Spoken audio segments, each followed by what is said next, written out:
Can you believe this? Some of the most common medical checkups that were once considered essential after age 70 might actually shorten your life instead of extending it.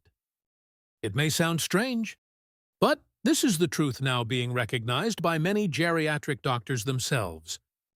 As our bodies change over time, what used to be helpful at age 50 or 60 can turn into a burden at 70 or 80.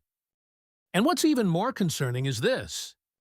Most of us still believe that more testing means more safety, while in fact, many older adults have paid the price in health, time, and even independence. This video will walk you through 5 common medical checkups that seniors should think twice about before agreeing to. Because sometimes saying no at the right time is the smartest way to protect your well-being. You're watching our channel, where we share grounded, respectful, and life-affirming insights for older adults. If this is your first time here, please subscribe. You don't want to miss the kind of information that could change the way you care for yourself every day. Before we begin, let us know. Where are you watching this video from? Drop your city or country in the comments. We'd love to welcome you. Let's begin with the first checkup you may want to reconsider. 1. The colonoscopy trap. Colonoscopy used to be considered the gold standard for catching colon cancer early. But after age 70, especially if you have no symptoms or family history, this test might cause more harm than good. Here's why. The procedure itself isn't simple. Before the test, you need to do a full bowel cleanse, which can lead to serious dehydration. Then you're sedated, and a long scope is inserted deep into your colon. At 40 or 50, your body may handle it fine. But in your 70s, things change. You become more fragile. You recover more slowly. And the risks go up. Sedation can linger longer in older bodies. It may leave you foggy, confused, and unsteady on your feet. The bowel prep alone can drain you, throwing off your electrolytes and blood pressure. And then comes what happens after the scope. Many older adults end up discovering small polyps. These are slow-growing and can take 10 to 15 years to become a real problem, if ever. But once that word polyp appears in your report, fear takes over. And that fear can lead to biopsies, repeat scopes, and even surgeries that you might never have needed. I'll never forget Mr. Walter. He was 82, retired, sharp, and living well. During a routine checkup, his doctor recommended a colonoscopy, even though he had no symptoms. Walter agreed. But during the bowel prep, he became severely dehydrated. After the procedure, he was disoriented. That night, he fell in the bathroom and broke his hip. The results? The colonoscopy found nothing. But the fall set off months of rehab, pain, and a permanent decline in strength. This isn't about blaming anyone. Doctors follow what they were trained to do. But medicine is evolving, and so should we.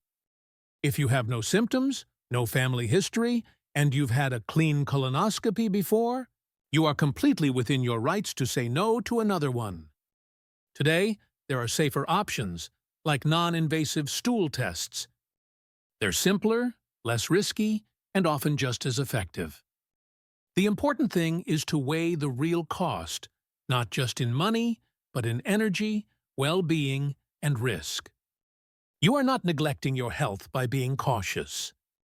You're honoring it. You're respecting what your body has carried you through for over 70 years.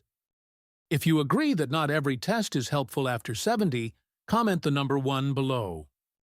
We'd love to know you're here with us. Now, let's move on to another checkup that sounds reassuring, but might lead you down a very different path. 2. The full-body scan trap. The idea of a full-body scan sounds appealing.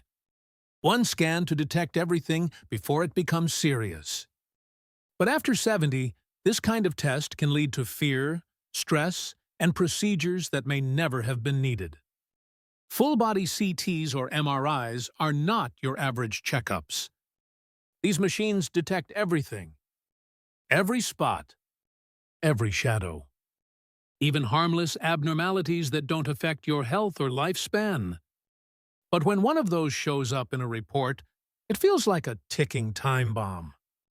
You start seeing specialists, going through biopsies, and chasing down something that might have stayed silent forever. For older adults, these follow-up procedures carry much higher risks. A biopsy that's simple at 45 can lead to complications at 75. Lying still during an MRI can be physically painful for joints. And the emotional toll of waiting and wondering can be exhausting. I met Ms. Dorothy during a senior health seminar. She was 78, active, walked every day, and felt great. But at a health fair, a mobile clinic offered her a discounted full-body scan. They found a tiny spot on her kidney. No symptoms. No danger. But the word lesion was enough to create panic. She underwent surgery. Recovery took months. Her strength never fully returned. That's the hidden cost of overdiagnosis. Worry, exhaustion, and losing time you could have spent living well. And let's not forget, these scans are rarely covered by insurance. Many older adults pay out of pocket, thinking they're buying peace of mind. But they're often buying a ticket into an endless system of follow-ups and uncertainty. At this age, responsibility means something different. It means trusting your body a little more. It means listening to how you feel, not just what machines say. And it means understanding that not every shadow is worth your fear. If you believe that saying no can sometimes be the wisest choice, leave a comment with the number 2 below. Let's keep going. Next up is a heart test that many think is helpful, but may actually put your health at risk in ways you didn't expect. 3. The risks of cardiac stress tests. For years, the treadmill stress test has been the go-to tool for detecting heart disease, especially in older adults. The logic seems simple. Put the heart under pressure and see how it responds. But after age 70, that logic doesn't always hold up. In fact, it can backfire in ways you might not expect. As we age, our bodies change. Arteries stiffen. Blood pressure becomes more variable. And heart rhythms shift naturally. None of this necessarily signals disease. But the stress test doesn't know that. It flags these age-related changes as problems. And that's where the trouble starts. You're told the test was abnormal. Next comes a referral to a cardiologist. Then an angiogram. Then maybe even a stent or bypass surgery. Each step carries risk.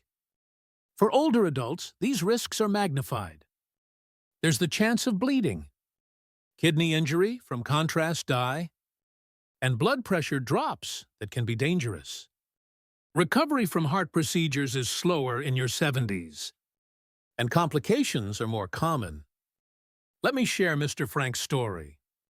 He was 74, a retired bus driver. No chest pain, no shortness of breath, no fatigue, just a regular checkup. His doctor recommended a stress test, just to be safe.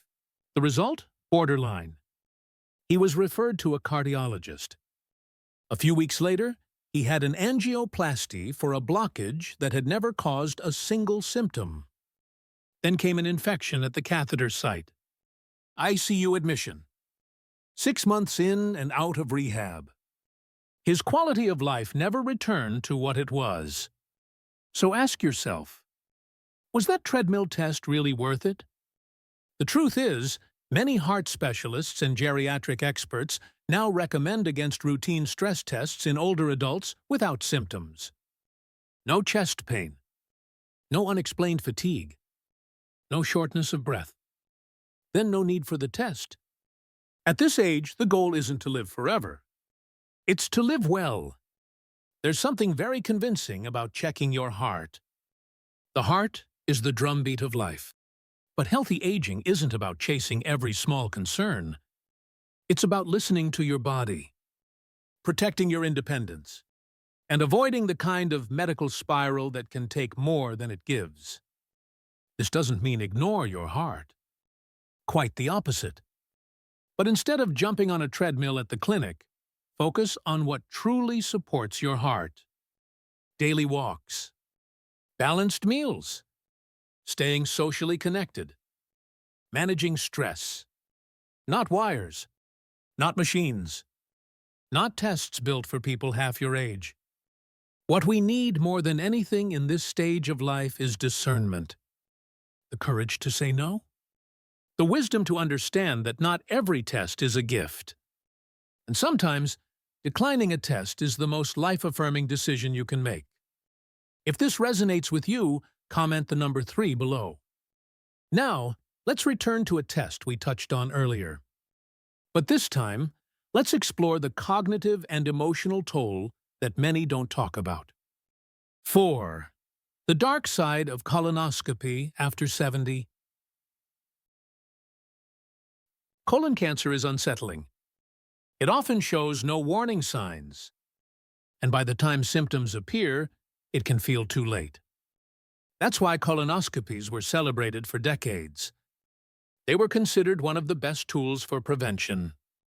But after age 70, especially if you've had prior clean screenings, the benefits of this test begin to shrink, and the risks quietly grow. Let's talk about the procedure itself. It requires full sedation. As we age, our liver processes medications more slowly. Our brains become more sensitive to sedatives. That's why older adults face a higher risk of postoperative cognitive dysfunction, a fancy term for lingering brain fog, memory lapses, and confusion that can last for weeks or months. Then there's the bowel prep. You've probably done it before. Large volumes of powerful laxatives, not pleasant at any age. But for seniors, it can be especially draining. It dehydrates you, disrupts your electrolytes, and can even affect your kidney function. One misstep and you're dizzy. You fall. You injure yourself in the bathroom late at night. These falls happen more often than people think, especially for those living alone. And yet, the most overlooked issue is this. Time horizon. Colonoscopy detects polyps that may take 10 to 15 years to become dangerous. But if you're in your late 70s or early 80s with a history of clean tests, the odds of those polyps ever causing harm are very low. Meanwhile, the chances of complications rise with each passing year. Take Mrs. Helen. She's 78, a retired schoolteacher. She had clean colonoscopies at 68 and again at 73. But at 78, her doctor recommended one more. Just to be safe. She agreed. During the procedure, her colon was accidentally perforated, a rare but serious complication. She needed emergency surgery. Spent nearly a month in the hospital. Helen survived, but she never regained the same energy.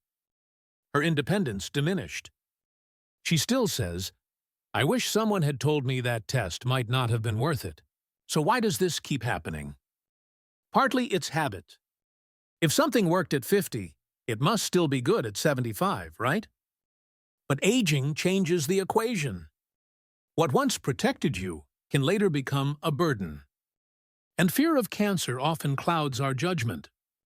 The real goal at this stage of life is not just longevity.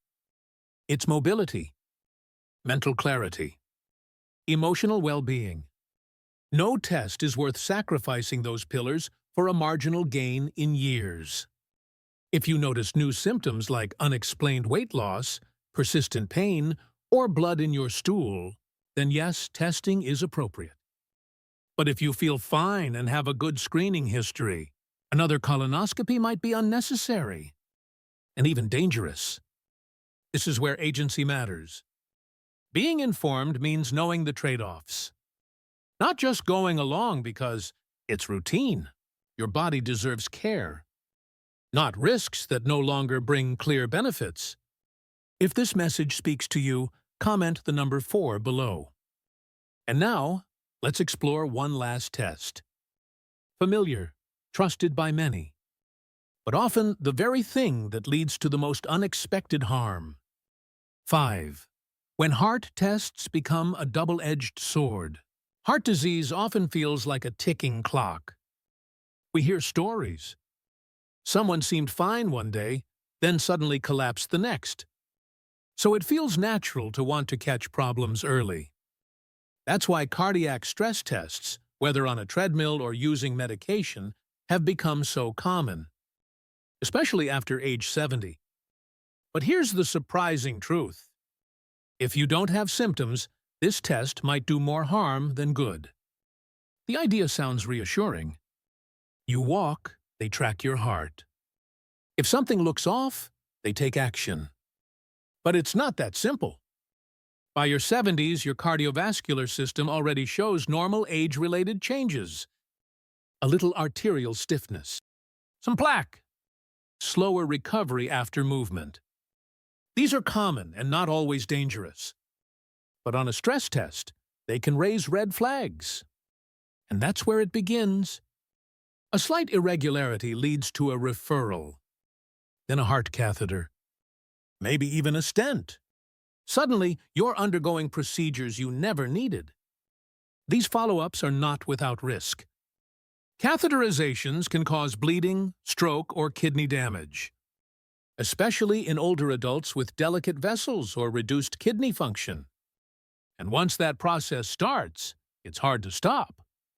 One test leads to another, then another, until you're in recovery for a condition that never caused a single symptom. Let me tell you about Mr. Raymond. He was 76 from Illinois. Felt great. Took daily walks. Played with his grandkids. No chest pain. No shortness of breath. At his annual checkup, his doctor suggested a stress test, just to be sure. The test showed a minor abnormality. He went for a catheter procedure. They found some plaque, not severe. Still, a stent was placed. Afterward, he developed bleeding from the blood thinners. Ended up in the hospital. Spent the next 3 months recovering. All because of a test he never really needed. So why does this happen? Fear. Fear of missing something. Fear of what might happen if we don't act. But in this stage of life, we must shift our focus from chasing every what-if to preserving our energy, our independence, and our peace. Many cardiologists now advise against routine stress testing in older adults without symptoms. It doesn't reduce heart attacks. It doesn't extend life. And for people without chest pain, breathlessness, or dizziness, it's not only unnecessary, it's potentially harmful. A smarter path is symptom-based care. If you notice a change, pressure, fatigue, racing heart, then yes, evaluation makes sense. But if you're steady, sleeping well, and active, your body is already giving you the most honest signal of health. As we age, the goal is not aggressive intervention. It's thoughtful observation. It's not giving up. It's living wisely. You don't need to fight every possible disease. You need to protect your time, your clarity, and your dignity. If you believe that wisdom includes knowing when to say no, comment the number 5 below. Now, let's wrap up with one final message, a reflection for anyone walking this slower, more intentional path after 70. Conclusion: growing older doesn't mean becoming helpless. In many ways, this is the season of your life when you finally have the clarity to pause, to ask questions, and to choose what truly matters to you. In a world that keeps pushing more scans, more screenings, more pills, sometimes the bravest act is to do less. Not from neglect, but from deep understanding, from knowing your body, your values, and your goals. After 70, healthcare shouldn't be a conveyor belt of automatic tests and rushed decisions. It should be a thoughtful conversation about how you want to live, what you're willing to risk, and what you no longer need to chase. Blindly following protocols made for younger bodies can cost you more than you realize. Energy, peace of mind, even years off your life. Not because doctors mean harm, but because they're trained in a system that often pursues disease instead of honoring health. If this video helped you pause, helped you see your care with a different lens, then it's already done its job. Remember, saying no to a test doesn't mean ignoring your health. It means you're being deliberate. You're weighing the benefit against the burden. You're choosing to step out of the maze of overdiagnosis, anxiety, and endless follow-ups. So take ownership. Ask your doctor the right questions. Like, will this test change the outcome or just the paperwork? Think about your time, your energy, and your comfort. Because at this age, those are precious. And you've earned the right to live on your terms. Not fearfully, but wisely. Not overburdened, but empowered. Not constantly preparing for sickness, but actively creating a life full of meaning, joy, and connection. Thank you for watching. Leave us a comment. What did you learn from this video? And what do you plan to apply in your own life? We read every message, and your words deeply encourage us. If you found this helpful, please like, subscribe, and share. Your support helps us keep making content that informs and uplifts. We look forward to seeing you in the next video.